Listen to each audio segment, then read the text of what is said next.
Okay, 3-year channel update, but it's a month late. We're starting this off with an unboxing for viewer retention, and then we are going to jump straight into talking about a variety of different things that are on my mind and things that are upcoming as we enter year 4. It's exciting times. Good to see you. So, these should be from Nintendo, maybe? Let's find out. I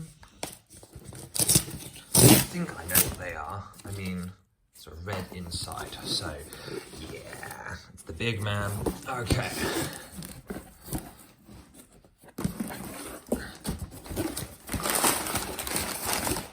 I should have opened the other one first, really. This box is terrifying. I hate the idea of receiving this, and everyone knows where I bought it from. First up, there's a Pokey. Bet you didn't expect this in the My Nintendo store, but this was so that I could give a postage on the item that I really wanted, because the other thing was out of stock, because stocking here in the UK sucks online. So this was like an extra thing that I was deliberately, well, not deliberately trying to get, but this is actually retired, I'm pretty sure. This has been retired for years, but yet Nintendo just have a stash of them. I like his face. I think it's cool. One of the last original Wave Mario sets that I still wanted, so very pleased on this. But the reason I wanted to do this on camera was, one, because those boxes are terrifying, but two, because of this one. So, this is the real reason I made an order. I wanted to get the Pikmin vases. I thought that'd be really cool, but they're all out of stock, and these scalpers have really taken it, and there he is again. Why is he on every box?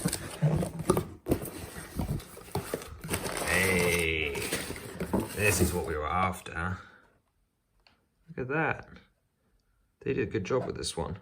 So, this is TOTK Zelda, the amiibo. I have a couple of these now.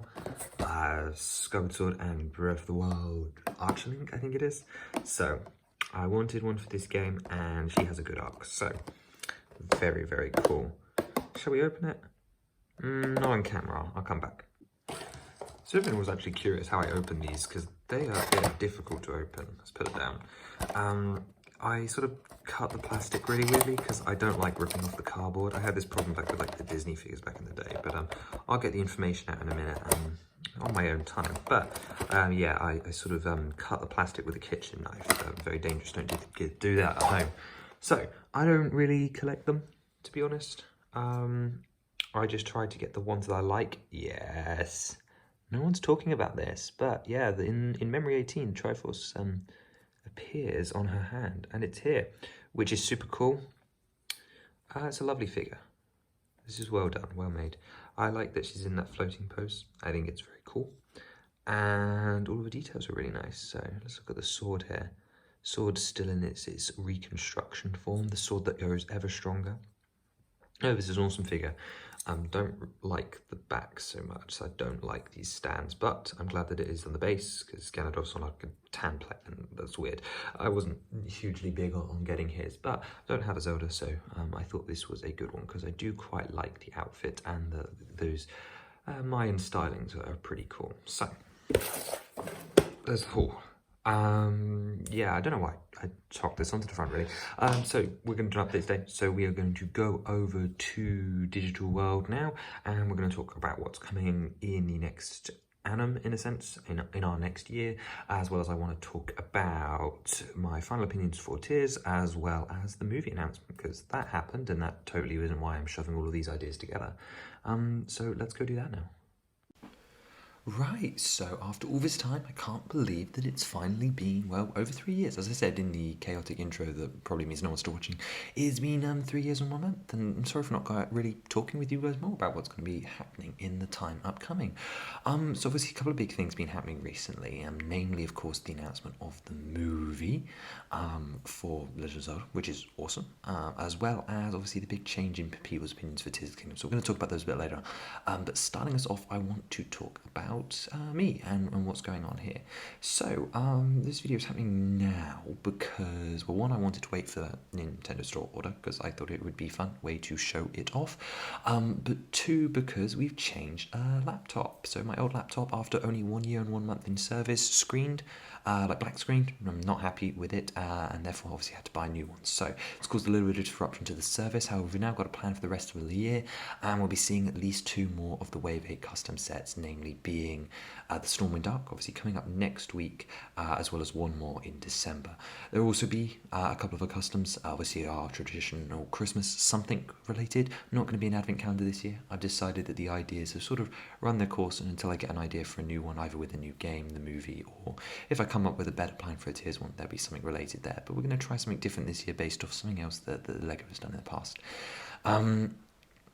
We've also got one other set. I'm going to be finally, at last, hopefully, as long as I get time with this new machine, remastering the Ganondorf Horseback Duel before the end of the year as well. In the IRL space, next couple of mocks coming up, of course, will be the Big Octo expansion, as well as looking at a couple more builds from the Wave 8 lineup. Plenty more to consider there, and I'm hoping that all things considered, the next batch of instructions to launch Unbreakable sometime late December, early January is the plan, to have some extra ones out for the winter season. Not that any of that matters. As for the channel itself, it's been a pretty impressive 3 years, so I suppose it's been far too long in this video without me saying a big thank you to everyone, of course, that's been sticking around and enjoying what we've been producing, whether it's been the showcase, whether you're sticking around for me and enjoying everything I put out, or just certain bits. There's certainly definitely a lot to love here on the channel, and that's not going away anytime soon. Obviously, as we look ahead to the next year, the goal is that by October next year, we should have obviously wrapped up the Tears of the Kingdom wave.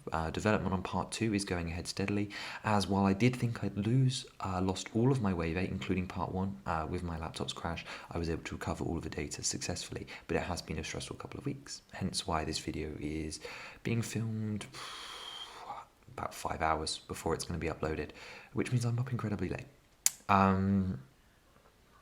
Thinking also, yeah, so next year we're going to be finishing obviously up with a Wave 8 Part 1 will finish early next year. It'll be a couple of weeks perhaps, maybe 2 or 3 weeks before Wave 8 Part 2 will hit. It should be ready in time. And then of course we'll head back to Wave 4 to finish up our loose ends there, and then by that point we will have done 5 waves out of the 9 for the custom set showcase. At the point of ending Wave 4 there will be a couple of one-off sets once again that I want to cover with some wackier ideas, and unless something comes along we will then obviously jump straight into Wave 5, obviously with the traditional gap in between to give me time to build more stuff. As mentioned, IRL content next year is the goal, as because October next year, I will hopefully, fingers crossed, maybe be displaying some of the builds. So there's a couple of fun ones that I obviously want to translate, and I've got to do a lot of behind the scenes prep there. Along with that, some more behind the scenes prep work will be going into projects like Project Atlas, which is not something I've actually talked about here on the channel. And while it seems like feature creep, it's actually a project which is designed to sort of sum up everything we're working on a showcase so far. But this isn't particularly hugely interesting to anyone. Either way, there's some big stuff happening, but we're taking it chill. My goal for the 4th year anniversary of the channel, and really the end of 2024 as a whole, going ahead, I know looking, would be 1,000 here on the channel. I reckon that that's doable based off the current rate of growth that we've had. However, of course, there may be some wrinkles in the road, which I think is why it's a good time now to talk about what's been happening with Tears of the Kingdom. Now, a lot of you will have immediately realised what I'm talking about here, and that is, of course, the dramatic shift in opinion had by the majority of the fan base against the game, to where we're holding up pitchforks and complaining about it. And yeah, it's a little bit of an exaggeration, I guess, but I really don't get why people have suddenly decided that they hate it. You had 180 hours in the game and you loved every second of it. There are minor problems, of course.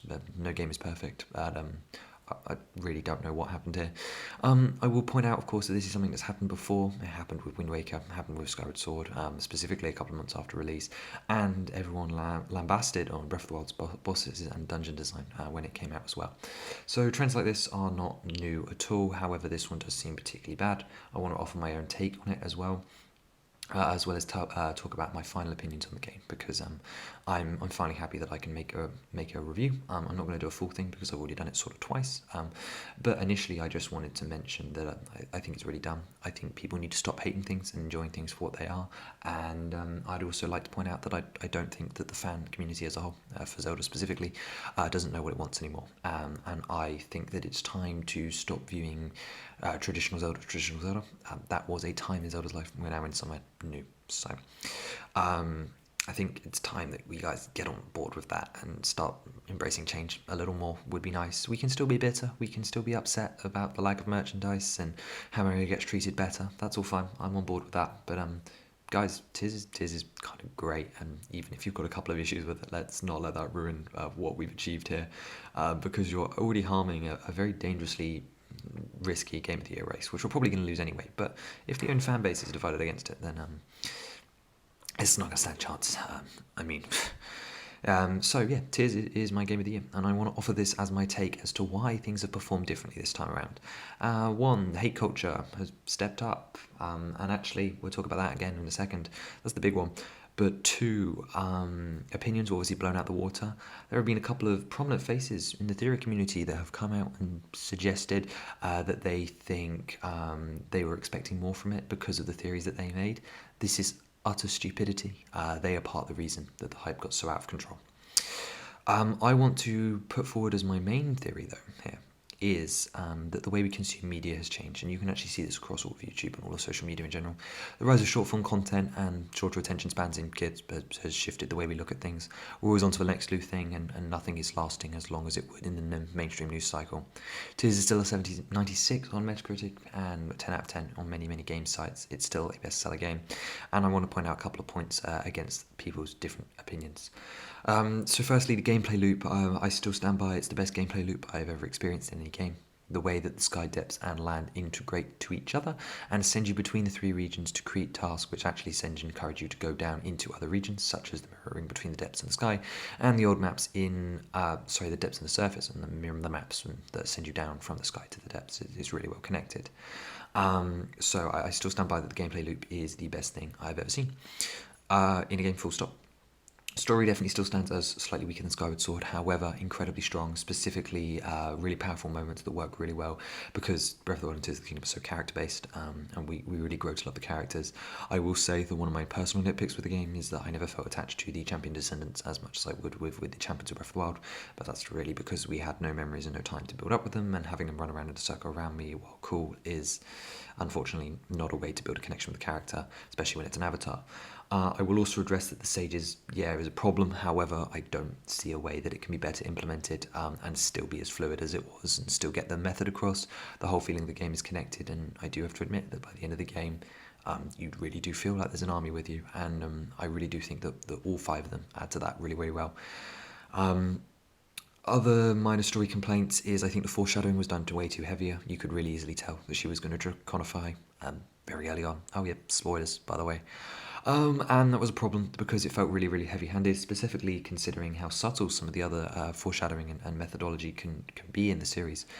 And so on, like they were really heavy-handed there, and I really didn't feel like it was needed.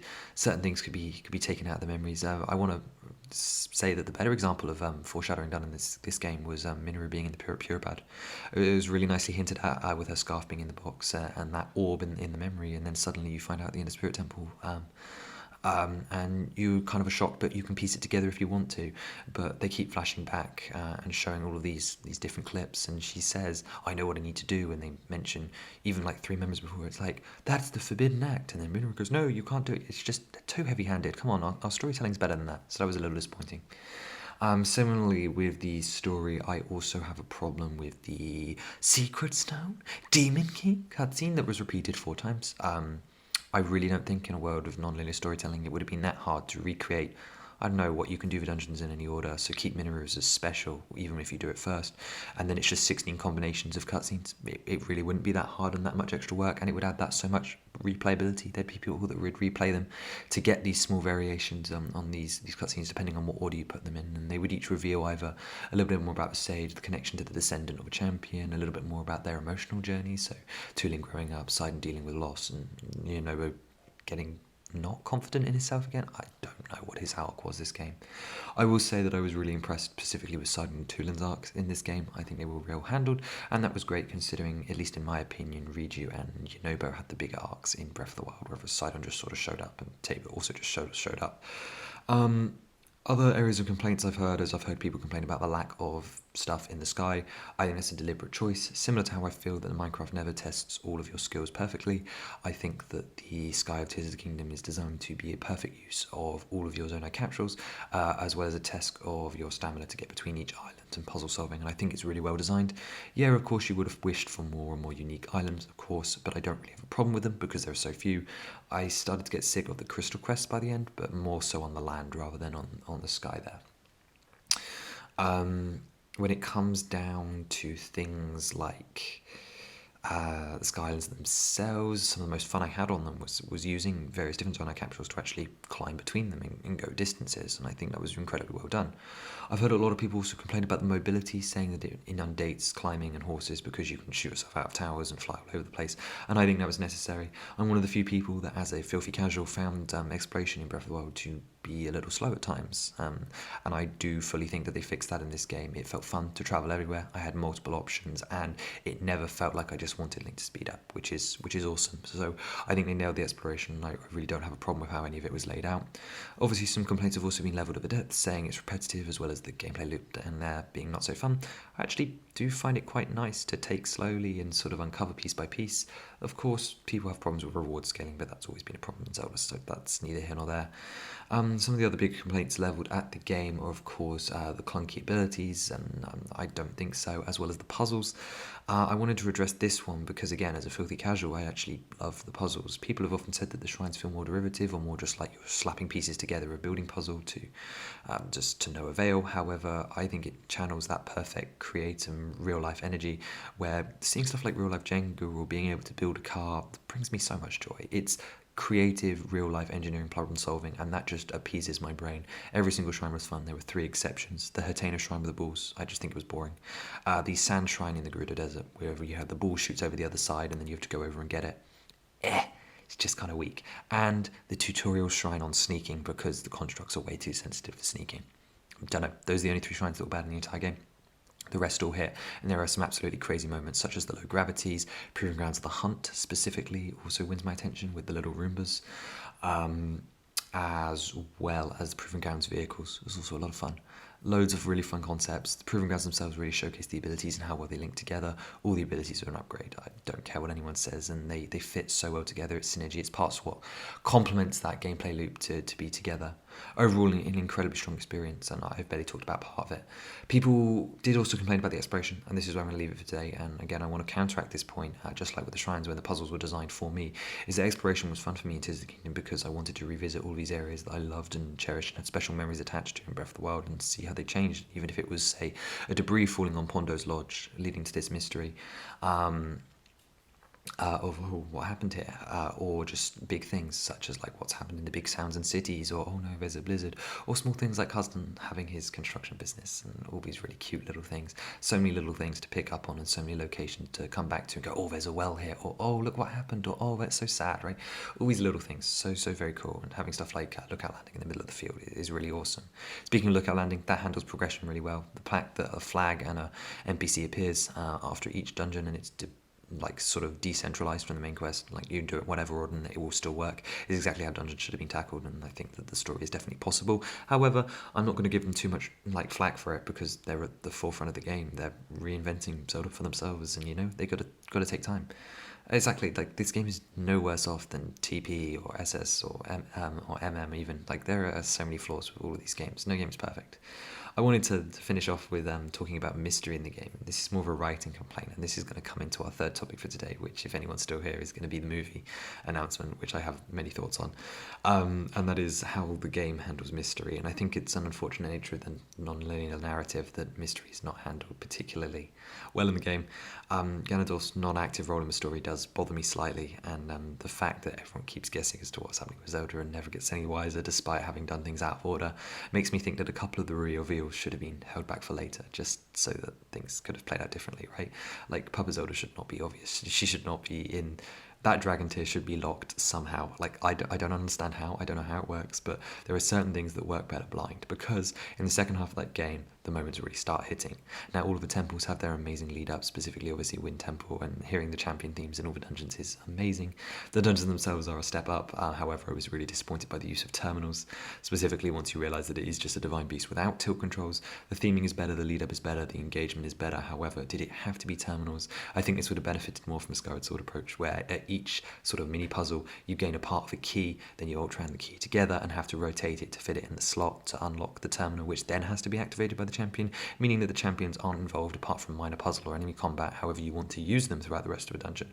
I just loathe the idea of them being terminals. I wish that the terminal object, in a sense, if we are going down this route, could have been something that then linked in with other themes like Ultra Hand. I think that's a pretty smart idea to bring back the Skyward Sword boss keys, but you actually have to construct them using puzzle pieces. Some people might find that infuriating though. Anyway, um, back to my final thought of my train of thought there.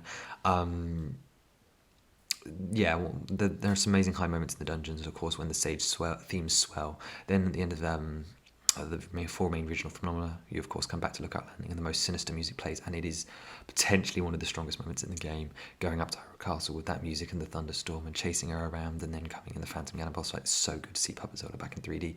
What an awesome scene.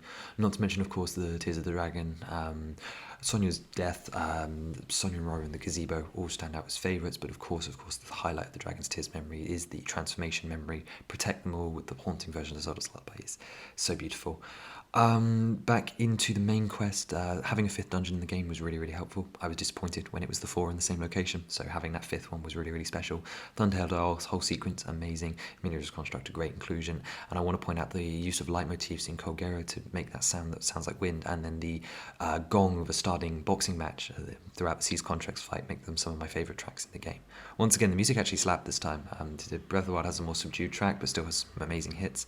Tears' track is consistently amazing, and one of the most consistent soundtracks. Of course, we have Skyward Sword for music, but one of the most consistent soundtracks, and something that I'm going to be listening to for a very long time.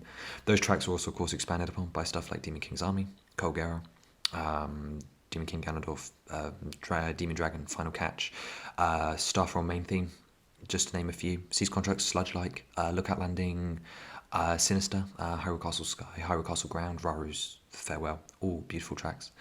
But as I mentioned, the moments keep hitting when we have Remember This Name, beautiful cutscene, as well as, of course, the Deku Tree one. The Memory 18 with the appearance of the Triforce on Zelda's hand as she says, I hope this sword reaches you in the future. And of course, the moments really, really start hitting when, of course, we head down to Gloom's Approach with the dynamic soundtrack, just like in Rising Island Chain, both of which are used absolutely stunningly to amazing effect, creating some of the most memorable moments in the entire series, despite even if people saying the Wind Dungeon isn't the best. The lead up is truly incredible. So is the lead up to Gloom's Approach, and then you make that final dive, Demon King's Army, perfect. We love a horde battle. It's great to see him back since Skyward Sword.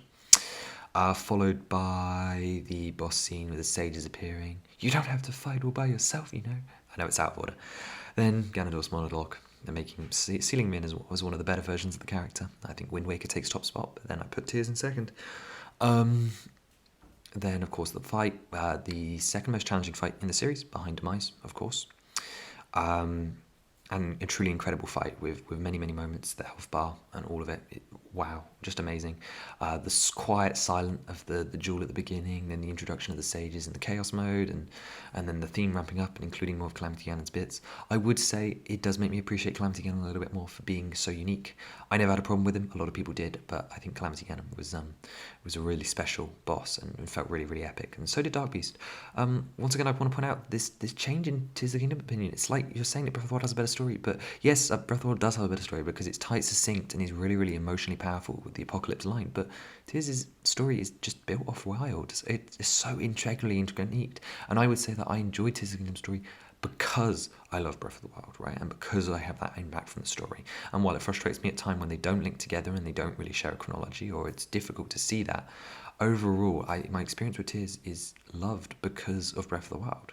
So, my conclusion on Tears is it's a fantastic game. On its own, I'm going to kind of stray away from ranking games, specifically Zelda games, because to be honest, they're all 9s or higher. Skyward Sword is still my favourite game of all time, with the perfect 10 of 10 ranking. I cannot give Tears a 10 overall. I can give it a 9.9 though. And I'm cheating slightly. So here's my big takeaway, and this is my personal take, is that I've decided to stop viewing Breath of the Wild and Tears of the Kingdom as separate games, because to me they are one experience. It's the era of the Wild. While I would never play Breath of the Wild and Tears of the Kingdom back to back due to the similarities in gameplay, and while gameplay-wise Tears of the Kingdom wins, the story and world exploration of Tears only works because of Breath of the Wild, and I'd never want to forget memories such as the champions, the divine beast, and the beautifully told Apocalypse story in Breath of the Wild that was written for me, I'm convinced. What a beautiful narrative, especially when compared with Zelda's growth in this game. So well done. My ranking now, it does not treat them separately. So it's the era of the Wild. So Skyward Sword takes top place with a 10 out of 10. The era of the Wild games coming back with a 9.9 and Wind Waker in with a 9.8. Only let down slightly by some of the nonsense towards its end. The rest of it then sort of follows on an equal footing. One day I'll do them properly and I'll explain why I love Skyward Sword so much, but they're just behind and Fujiboshi hits again. But 20 minutes in, let's move into our big topic for today. And of course, this was announced just a couple of days ago, and I've spoken with many of you in various comment sections and posts and stuff about this, so we'll keep this fairly brief, or as brief as I can. They're making a live-action Zelda movie. Oh, okay then, fine. For those of you that don't know, my wish was always for a live-action Broadway-style musical, so just a full-on singing and dancing thing, because music in Zelda is key. I don't want to get out of the way, but before I raise any of my concerns, I think the one thing that we can all sort of rest our heels on here is that the music's going to be epic. I cannot wait for the soundtrack, because I know that they just can't miss. Imagine a movie opening with the main theme, the 25th anniversary version, and then going into the Hyrule Field theme. Oh, epically orchestral pieces, I'm sure, are about to come, and I know Koji Kondo is going to be on it, so I'm looking forward to the references and the musical references specifically, but also just the references. I hope we get an Excuse Me Princess or a Hey Listen and all these things. I feel like they can find ways to work them in, and all the visual stuff in the background, like Deku Scrubs and shops and signs and things, is going to be awesome, and maps, I hope, and stuff, and all these gimmicks that we become known for, right? Like he's got to smash a pot or something. Anyway, let's go away from the goofy and actually talk about the premise. So they're going to be doing a live action Zelda movie, and a lot of people would have said animation. However, as a massive Lord of the Rings and fantasy fan, I'm pretty happy it's live action. I'm pretty set on this. Yeah, I know, westernized, whatever, Ghibli would have been better. Yeah, objectively, yes, but I'm excited to see what they can pull off. And with a Lord of the Rings style budget and Lord of the Rings style art style, I feel like we can get somewhere. And I would say about the art style that we do have to regain some of that colour and charm. I don't want hyper-realistic, and I specifically do not want Twilight Princess here. I have concerns about that, which we'll loop around back to later. But let's quickly talk about who is involved here. So, firstly, they're producing this with Sony. Why? Now, I'm not really keep talking about this much, but I don't like Sony. I have no problem with the PlayStation branch, but specifically them as a studio, I think has some big problems. Obviously, a lot of that comes around the idea of what they've been doing with the Marvel roster and how they're milking the villains dry for no reason. And I think they're a big reason to blame with Spider-Man No Way Home, and why that is one of the most hollow movies I've ever watched. Yeah, hot take, I know, but I did not enjoy Spider-Man No Way Home. And it looks like Sony is involved, and so is another man that's associated with Spider-Man, and that is producer Avi Arad. What a pick. What a weird pick. So, of course, when they picked Illumination for the Mario movie, we were all concerned because, oh, what a weird studio pick. Pick the worst animation studio to make your movie. Whatever. However, I think we have more to consider here, because it's not just one guy with a bad track record, it's everyone with a bad track record. So Mr. Avi here has been associated with many positive fan projects, such as Into the Spider-Verse, Across the Spider-Verse, some of the good Marvel movies like Iron Man and so on, and then also stinkers like Morbius. And this is a problem, because he's also been known to have crazy interactions, shutting down series and not particularly responding well to fans. He also was dealing with the live-action Uncharted adaptation, so he has had his hands in the video game adaptation Pi before, and it did not end well. So, take that as you will, but he is only a producer. More interestingly, of course, is the director. Wes Ball does not have a large filmography. Now, I'm probably in the minority in thinking that the first Maze Runner is actually pretty well directed, pretty sound movie. Nothing special, but nothing harmful either. And I hate The Scorched Trials and Death Cure, both of which I've watched on the background, not paying attention once. I'm not a fan of the way the books went, though, so maybe potentially I'm biased here. However, I think we will really be judging him on his upcoming Kingdom of the Planet of the Apes movie coming out next year. And we'll see how it goes. Those first three, pretty impressive movies. So we'll see if his style comes through here and what he's able to deliver. Now, talking further about who else is involved, we're set to be written by what I initially thought was a good pick. So the same guy that did stuff like Jurassic World and Detective Pikachu. That sounds like a pretty good roster. I'm in the minority that quite liked the first Jurassic World. However, it was critically lambasted, and the fans seemed to hate it. Then I looked a little bit deeper. He was also involved with the writing of Rise of Skywalker, Fallen Kingdom, and Dominion. Dominion and Fallen Kingdom, the teamworks, and also I don't think they're badly written. Rise of Skywalker is also incredibly badly written, though, but I feel like that was more J.J. Abrams, so it's really hard to insinuate blame. Also, none of it really matters because of the Nintendo approach. Because who is in charge? And of course, that is Miyamoto, who's wearing the shoes. I haven't really seen anyone talk about this, but weird choice. I know he founded it, but has he really been involved in modern Zelda? I don't know. Firstly, I want to bring up that lovely, lovely forward that he has in the Hyrule Tutorial from the 25th anniversary, where he basically just talks about the series, and the only thing he can think about his main character of Zelda is that she has grown into a lovely young woman. Great Miyamoto, really forward-thinking. Now, obviously, I'm not expecting Zelda to be a particularly backwards character or damsel in distress scenario here. However, I would like more definition than Peach, as in the modern games she's been really instrumental in the plot, specifically, obviously, with unlocking her secret power, and we'll get on to scripting in a second. So I do question why the Mr. Miyamoto, the man that doesn't like story and is attached to Mario and Pikmin more than Zelda, is here. Specifically, the absence of Eiji Aonuma and Fujibayashi specifically sort of concerns me. Specifically Fujibayashi, he's been in charge of elements of Minish Cap and other things, Oracle games, but most specifically the director of Skyward Sword, Breath of the Wild and Tears of the Kingdom, which I think, without question, we can say at least have the most consistent stories and the most stories that have the most positive elements. A lot of you are going to come at me with Ocarina and Twilight Princess, but specifically for agency and tonal and so on. I'm pleased with this. Also, Eiji Aonuma and Fujibayashi have obviously been responsible for the change in Link's design as well. So, the more androgynous look that we've been heading towards over the last couple of years, which is really working, by the way. I know some of you don't like it, but the more androgynous Link that we see in Skyward Sword and Breath of the Wild and Tears of the Kingdom is obviously pioneered by them, which makes me concerned for Miyamoto, because he is going to come in and he's going to make Link buff again, isn't he?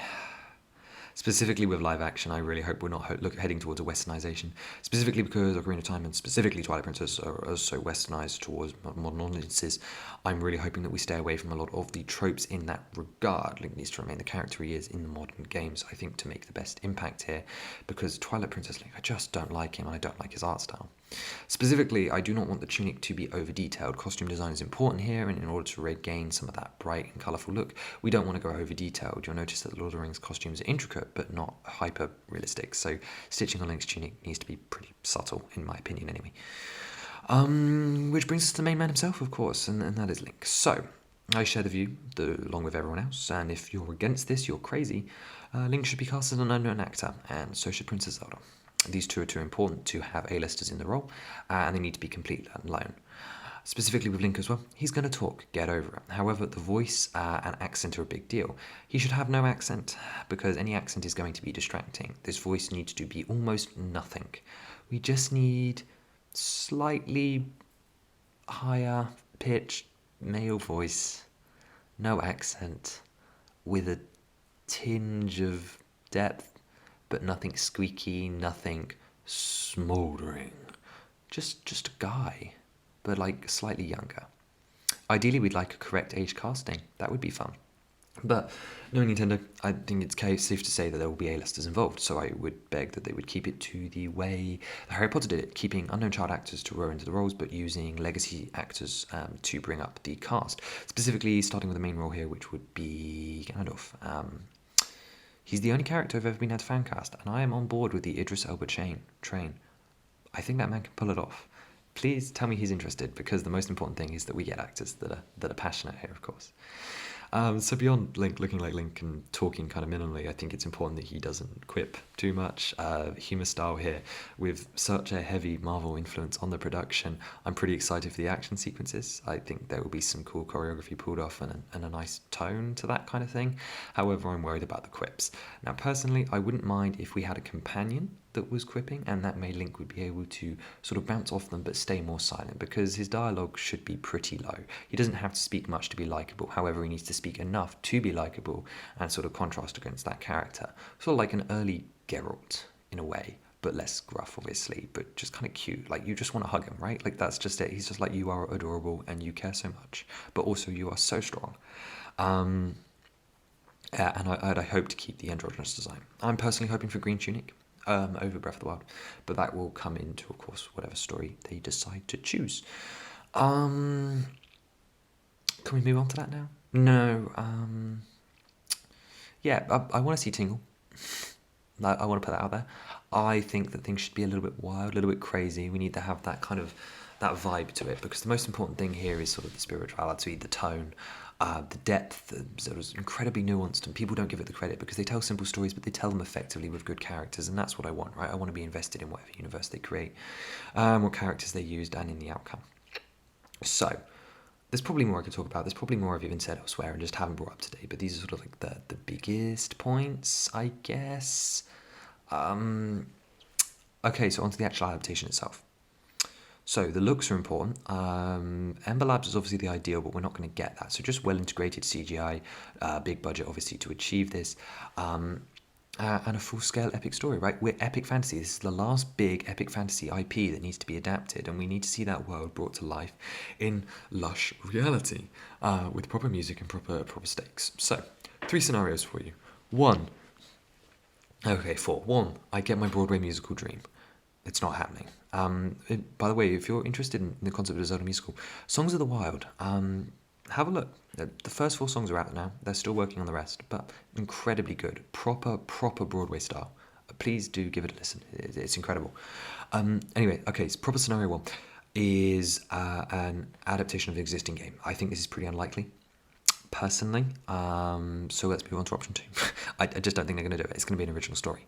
Now, I never said to what degree that original story would borrow from other stuff. So option 1 for me, and I think this is pretty viable because it makes the most sense as a normal movie and it produces the least challenges with an adaptation. So we sort of take a melting pot of classic, Ocarina of Time and Breath of the Wild, with a little bit of other stuff thrown in. So my synopsis here is we have Basic Link appointed to be the Knight of the Princess, as in Breath of the Wild. Looming threat of an army, specifically Ganondorf, coming from somewhere, desert, or him resurrecting, or whatever. Active antagonist follows us along and sort of nips at our heels. So, in order to solve it, we have to awaken the sacred power, obviously, get the Master Sword, and gather a group of sages or champions or whatever you call it. Probably sages would make the most sense. So Link and Zelda journey together, slowly growing, obviously, like gaining relationship, just like in the Breath of the Wild memories. While Zelda's struggling to unlock her sealing powers, Link doesn't have the Master Sword, and then they sort of AOC their way, like Age of Clemency, help with each region's problems, and obviously they're each being afflicted maybe by an onslaught of what's coming for them in a sense, so like monsters that are being sent forth by Ganondorf, or maybe even the army in the desert, right? Maybe it's like a full-on civil war. One of them would, of course, be like a dungeon-y scenario, so that Link can go into a dungeon, because, of course, we have to have dungeons and dungeon items and a boss, right? But, like, fighting these different monsters and gaining these relationships with, like, 4 main regions, right? So Zora, Gerudo, Goron's a set, but Rito or Kokiri or whatever, whatever you want to go for. But like a couple of groups, and you're gaining allies, you're gaining friends, right? And you're gaining your supporting cast of characters, who then of course will follow you around to the rest of the region. So sort of like picking up the champions in the first stage of AOC. Then of course, Ganondorf arrives. He has his big like scene, and of course Link doesn't have the Master Sword, so we lose. He almost dies. Zelda awakens power through the love and connection, and they escape. So then they can get the Master Sword and then just have a big battle in the castle or on Hyrule Field, right? So sort of toning down the stakes from Breath of the Wild because they don't lose, removing stuff like the King's death, although it could still happen, and we would want Ganondorf to get a KO on someone, and of course using Ganondorf instead of Ganon in that scenario and removing stuff like the Guardians. So just like an oversimplification of Breath of the Wild mixed in with Ocarina of Time that has Zelda-ish elements. I feel like it's the easiest way to put a movie in, right? Take the most impactful story-driven elements from Breath of the Wild, which is one of the best stories, and sort of put them in the scenario. Now, a lot of people would say start at the beginning of a timeline, right, with Skyward Sword. I just don't think. I think the adaptation is definitely possible, right, with him hunting after it, and there are plenty of twists and turns there. But I do think it has to be Ganondorf rather than Demise. And also, I worry how people would respond to that adaptation. We'll get onto that, of course. Specifically, though, it goes further. So here is option 2. Option 2 is just make an original classic Zelda story. So Zelda has powers, but she gets either captured or does a Sheik thing. Link has to go through dungeons to get artifacts to gain access to the castle. Maybe Ganondorf is a more active antagonist.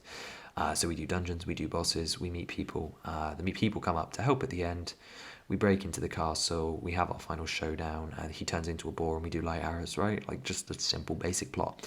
Although they'd have to add some MacGuffins and make it more nuanced. But you see what I mean, right? The differences between the two there. We have a very movie-centric plot in the first case, and then a very traditional Zelda-centric plot, more like the Mario movie in the second case. And I think the second case worries me slightly, because it doesn't have that depth that I'm looking for. But that's not to say they couldn't create that depth in an original story. But like these are rough synopses. And then number 3, this is the out there one, but it's not the musical, don't worry. Multiverse. They decide that they want to pay homage to every game, and the story revolves around a new Link who doesn't necessarily maybe isn't quite finding their courage, and throughout the story he gains help and assistance from all the other Links brought in from multiverses, allowing us to have all of our fan favourite characters like Navi, King Red Lions, all the different Zeldas and stuff, and all the Links interacting, meaning we could finally get sort of linked universe on screen. Be pretty cool. I don't think it's out of their remit to do it. Seeing the Links all together would work well, weirdly, or at least a couple of them, right? You wouldn't want to do all of them. But you see what I mean? There's potential there, and then that would make some fun timeline stuff. It's a little out there, less likely, but not impossible that he could be mentored by a previous Link, or one Link, or many Links, and we could get to see parts of one of the games turned into a real story rather than an original. Because obviously some of Zelda's strongest assets is its past IP. I mean, Breath of the Wild literally has armor sets for like so many characters in the game, meaning that they know people are going to want to see adaptations of stuff like Midna and so on. Meaning that, of course, largely they're going to be disappointed because those aren't going to be in the movie. But this is a way that if they were really desperate to get all those references in, they could. Yeah, my biggest problem is obviously the direction of the team, and I really worry about the writing. The writing is my biggest concern. But for now, cautiously optimistic. Looking forward to seeing the casting. Hopefully we're right about unknown actors. Probably plenty of years to wait yet, but we'll be following this very closely. I have so many thoughts. It's potentially one of the most difficult adaptations that they've ever had to do, just like full stop. Like, it's so tricky to translate such a fantasy series that such isn't a traditional movie, but like I know, hopefully they'll land it. It's incredibly hard. Be incredibly impressed with whatever you get. But this brings me to my last thought for today. So I've talked a lot about our media changing, and maybe I haven't come across particularly negative, but I do feel quite negative about it because it just feels like everything that happens is just ending up being like just mistreated, right? Where did our respect go? We've been saying this in the Lego community for years, right? Where did our respect for designers go? Where did our understanding for how difficult these things were to do, or just taking, or becoming entitled and thinking what we're owed? We're not owed anything, really, right? We can complain about a lack of merch and so on, and how Tears of the Kingdom is a terrible game, but it's not. You're eating so well at the moment, like, it just, please. So it brings me to this question of, I don't think the fans know what they want anymore. So when it comes to the idea of a Zelda movie, I don't think it can ever be a success, because I think it doesn't matter what it turns out like, because some vocal fans will always be incredibly disappointed and the critics will hate it regardless. So if we can't unite, this is going to disappoint, and it's going to kind of ruin our legacy forever. So kind of hoping you guys can come together, really, because we're a little bit isolated right now and it feels bad. So what are we going to do about it? So going forward, December, we are going to be a very positive month. We're going to celebrate all the best things. I would like your ideas down below, if anyone is still here, as to what positive things about both Lego Zelda, and so on, we can do to spread a little bit more love around this community. I think it's about time. It's the season, right? It's the season. We're going to have some fun. We've also obviously got the end of year stuff coming up, and I want to highlight some more people's mocks. Once again, at the very end here, I would like to just highlight that it's been on my mind a lot recently that more and more fake Zelda mocks are popping up. These are either largely stolen designers, but there are now websites which are actually sort of buying designers. And I say this loosely, they're forming scummy contracts to make cheap overseas knockoffs in China, and I'm really concerned about it because it's breaching so many IPs, and it's also putting designers in contracts, which is also kind of so you may have seen there's actually a really beautifully done large-scale minifigure version of the Sanctum floating around, and the reason I bring it up is because all credit to the designer, but it has been designed with the intention of selling and scamming people. So as much as it is lovely, I'd love it if you guys didn't sport and spread. Just be careful, do your research, and be careful out there. It's a dangerous world. But leave me your positivity ideas down below, because we've always been a positive voice here. We always like to shine the good on what's good and sort of not focus on the bad. So going forward for the rest of this year, we're gonna make a difference. So because things are negative, right? People hate Tears, and it's one of the best games ever made. People hate the idea of a movie when it hasn't happened yet, but they will hate it regardless. Zelda fans are toxic, Lego fans are toxic. We hate everything these days. Movies, Disney's collapsing, whatever. Come on, guys. Let's take a breath. Let's go outside. But let me know what you thought down below, and I will see you again next week. Thank you so much, and have a wonderful 4th year with the channel.